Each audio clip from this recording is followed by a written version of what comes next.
I'm Jane Clark, and I'm from the Dallas-Fort Worth, Texas area. Uh, we got started with the group, and I kind of want to give you a little background on that. In 2014, which was thanks to Richard Gage, we had a paralegal by the name of Susan Watkins, which I'd like to dedicate to today to this panel. She died about 3 or 4 months after, under sad circumstances, but she did start contacting all the lawyers, and those lawyers were people that had signed Richard's petition. So we were more prone to understand that this is not something that's, normal that happened on 9/11. We started looking into, well, we met each other. We talked to other lawyers. They started coming to our calls. We called twice. We called once a week. It was every Sunday, and we talked for about an hour. Got to know each other. Got to start talking about how we're going to investigate 9/11 from a legal point of view. And when we started looking at, well, what's happened already, we looked at the Southern District of New York, and we found that all the cases on 9/11 were going to the Southern District of New York. So we were, well, as lawyers, you kind of go where the case has been damaged. So if it's Washington, D.C., should be in D.C. If it's Pennsylvania, it should be there. But what we found out was the Transportation Stabilization Act, which was passed 11 days after 9/11. Now, it takes time to write these bills.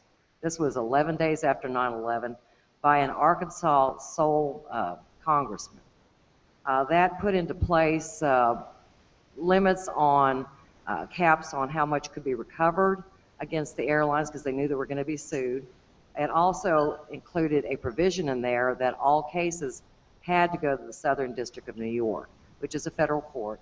So that's why all the cases, no matter where they originated, the Gallup case got transferred to New York. Any cases that were any other locations went to New York. So we looked at New York and looked at the Southern District to see what was going on in those dockets. And we saw the dockets were long. We saw there was lots and lots of people involved, lots of lawyers, of course, the 9/11 families, and only about 95 or so families actually sued. The rest of them pretty much took the government payout, and that was put in place to pay for the families of the 9/11 victims. The ones that did, you can see the long docket sheets, and anyone's really open to go to pacer.gov. That's where those dockets are. They're long, they have a lot of people in them, but the bottom line was we realized they really didn't have a lot of discovery. And discovery is where you find the evidence of what happened on 9/11. What happened to not most, all those cases was they were sealed, they were settled by professional mediator, they were sealed, and we don't really know most of what happened to those cases. However, one plaintiff got the judge mad. I think that's why he left hers open. And she had sued maybe 5 or 6 individuals in the transportation industry, entities, not really individuals. And so when you settle a case, it's called a compromise settlement agreement.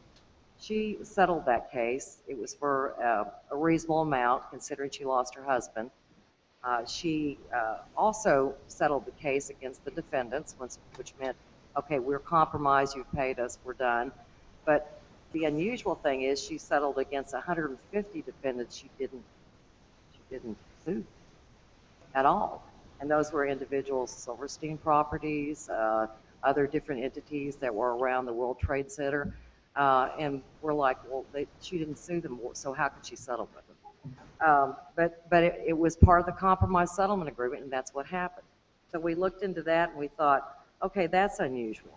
But what we do as a group is we meet together. We're trying to study everything surrounding the 9/11 events, trying to get primary evidence, which is what you need for court, that's verifiable in a court that can be admissible. And we're looking toward gathering cases now, gathering information now.